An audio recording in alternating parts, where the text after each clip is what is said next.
अस्सलाम वालेकुम। एक्सरसाइज 2.4 के कुछ क्वेश्चंस रह गए थे जिसकी मैं वीडियो बनाने लगी हूँ। ये है क्वेश्चन नंबर 1 का सेकंड पार्ट, आपको नज़र आ रहा है, ठीक है जी।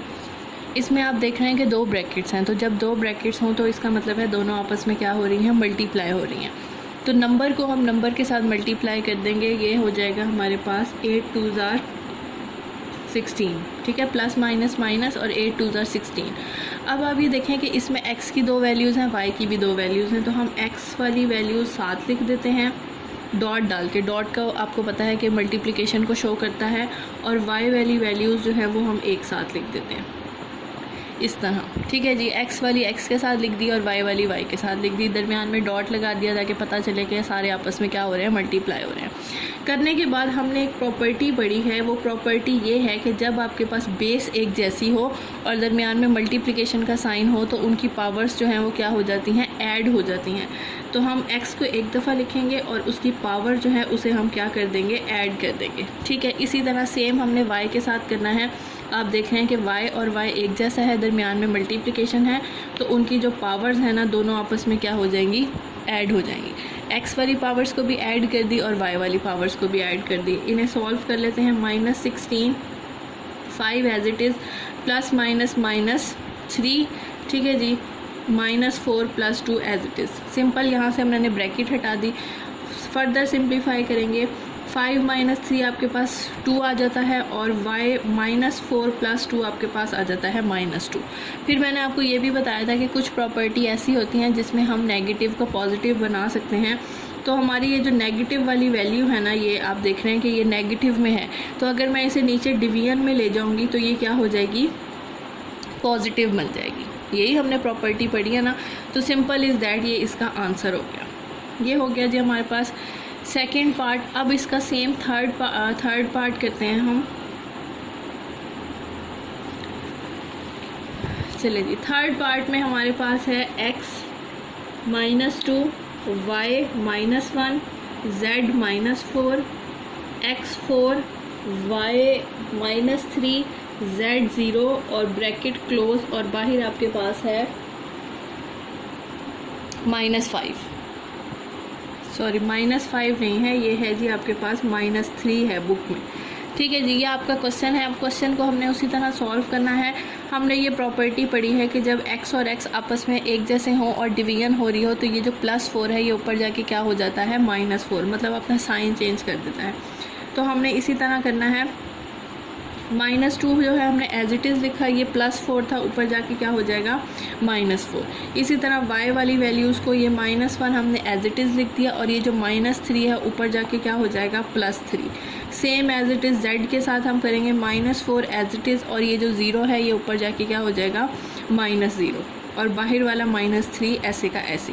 मतलब जो एक जैसे वेरिएबल है उनकी पावर्स को हमने एक साथ लिख दिया है, ठीक है, साइन चेंज करके। जो प्लस में थी वो माइनस में हो गई हैं ऊपर जाके, और जो माइनस में थी वो सारी प्लस में हो गई हैं, ठीक है जी। अब है जी हमारे पास -2 -4, ये आपके पास हो जाएगा -6 -1 + 3, ये आपके पास हो जाएगा जी 2, और z -4 -0 आपके पास हो जाएगा -4, और बाहर वाला -3 ऐसे का ऐसे। दोबारा से देख लें, -2 -4 -6 -1 + 3 2, और -4 -0 जो है वो -4, और बाहर वाली पावर हमने ऐसे की ऐसी लिखी, ठीक है जी। फर्दर करते हैं। अब आप ये देख रहे हैं कि ये जो बाहर वाला -3 है, आपको पता है ये सबके साथ है, और जब ब्रैकेट के अंदर भी पावर हो और ब्रैकेट के बाहर भी पावर हो तो ये आपस में क्या हो जाती हैं, मल्टीप्लाई हो जाती हैं। तो हम इन्हें मल्टीप्लाई कर देंगे। x -6 × -3, माइनस माइनस प्लस हो जाएगा, और 6 3 ज़ार 18, ठीक है जी। इसी तरह y, ये आपके पास +2 है और ये -3 है, प्लस माइनस माइनस, और 2 3 ज़ार 6। नेक्स्ट z है हमारे पास -4 और -3, मल्टीप्लाई करें, माइनस माइनस प्लस, और 4 3 ज़ार 12। सिंपल, ये वैल्यू आ गई। अब जो नेगेटिव वैल्यूज़ हैं उन्हें पॉजिटिव बना दें। पॉजिटिव कैसे करते हैं, हम उसे नीचे की तरफ भेज देते हैं। x 18 और z 12 ऊपर ही रहेगा, और ये जो y वाली वैल्यू है ये नीचे जाके क्या हो जाएगी, पॉजिटिव हो जाएगी। सिंपल, ये आपका आंसर आ गया। नेक्स्ट है जी हमारे पास फोर्थ पार्ट, और फोर्थ पार्ट बहुत इंपॉर्टेंट है, आप इसके साथ बेशक लिख सकते हैं। फोर्थ पार्ट जो है वो बहुत इंपॉर्टेंट है बोर्ड के लिहाज से। क्वेश्चन है आपके पास 81 की पावर n, 3 की पावर 5, 3 की पावर 4n-1, 243 डिवाइडेड बाय 9 की पावर 2n और 3 की पावर 3। ठीक है जी, ये आपका क्वेश्चन है। अब मैंने आपको पहले भी ये बताया था कि जितने भी बड़े नंबर होते हैं ना, उन्हें हम रफ वर्क में छोटा कर देते हैं। छोटा करने का मतलब है कि आप उनका एलसीएम ले लेते हैं। तो यहाँ पे हम 81 का एलसीएम लेते हैं। 81 का एलसीएम जो है हमारे पास आएगा 3 2 ज़ा 6, 3 7 ज़ा 21, 3 9 ज़ा 27, 3 3 ज़ा 9 और 3 1 ज़ा 3। ठीक है जी। इसी तरह 243 एक बड़ा नंबर है क्वेश्चन में, उसका भी एलसीएम ले लेते हैं। 3 8 ज़ा 24, 3 1 ज़ा 3, 3 2 ज़ा 6, 3 7 ज़ा 21, 3 9 ज़ा 27, 3 3 ज़ा 9 और 3 1 ज़ा 3। ठीक है जी, ये दो बड़े नंबर्स हैं, इन्हें कर दिया। और 9 को आपको पता है कि 3 का स्क्वायर होता है, तो उसका एलसीएम लेने की ज़रूरत नहीं है।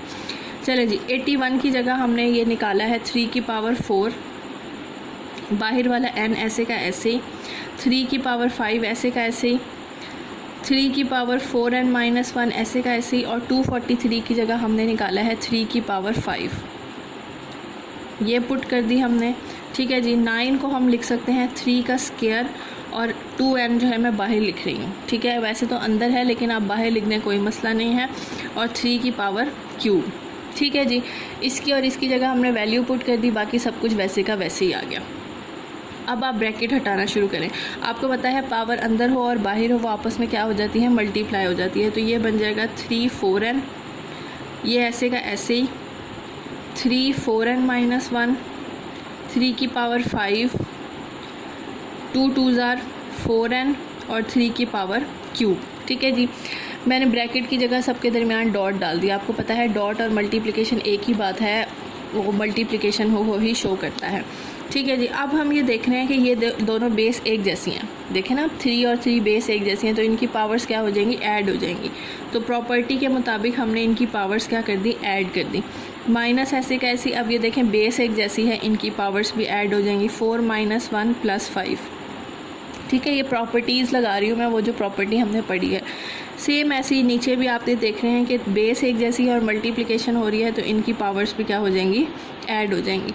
इनकी पावर्स भी ऐड कर दी, इनकी भी और नीचे वाले की भी। ठीक है जी, अब देखें जी, ये तो सॉल्व नहीं हो सकता क्योंकि एक के साथ n है, तो ये हमने ऐसे का ऐसे ही लिख दिया।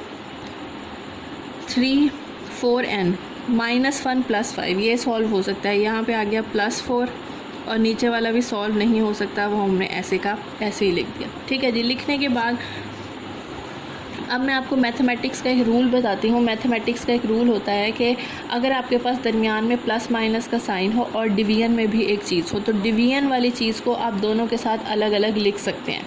मतलब कि नीचे वाली वैल्यू जो है वो पहले के साथ भी अलग हो सकती है और दूसरे के साथ भी। तो 4n + 5 ऐसे कैसे, 4n + 3 इसके साथ भी डिवाइड कर दिया, 4n + 4 ऐसे का ऐसे ही, और 3 4n + 3 इसके साथ भी। मतलब नीचे वाली वैल्यू को मैंने दोनों के साथ अलग अलग लिख दिया। ये मैथमेटिक्स का रूल होता है, आप याद रखें। ठीक है जी, अब आपको पता है ये बेस एक जैसी है। ठीक है, इनकी पावर्स जो है ऊपर जाके साइन चेंज कर देंगी। ऊपर वाली पावर ऐसी की ऐसी, ये -+4 है ना, ऊपर जाके -4n हो जाएगा। ये +3 है, ऊपर जाके -3 हो जाएगा। सेम आगे वाले को भी ऐसे ही कर लेते हैं। +4 है ना, ये -4n हो जाएगा, +3 है, ये -3 हो जाएगा। 4n 4n से कट गया, 5 - 3 2 आ गया। 4n 4n से कट गया, 4 में से 3 गया 1, 3 का स्क्वायर 9 और 3 की पावर 1 3, 9 में से 3 गया 6। ठीक है जी, सिंपल ये क्वेश्चन है। बड़ी वैल्यूज़ को आपने छोटा करना है और प्रॉपर्टी लगानी है इसमें। और प्रॉपर्टी ये है कि जब आपके पास बेस एक जैसी हो और मल्टीप्लिकेशन हो रही हो तो उनकी पावर्स ऐड हो जाती हैं, और जब बेस एक जैसी हो और डिवीजन में लिखा हो तो नीचे की पावर्स ऊपर शिफ्ट हो जाती हैं और अपना साइन चेंज कर देती हैं।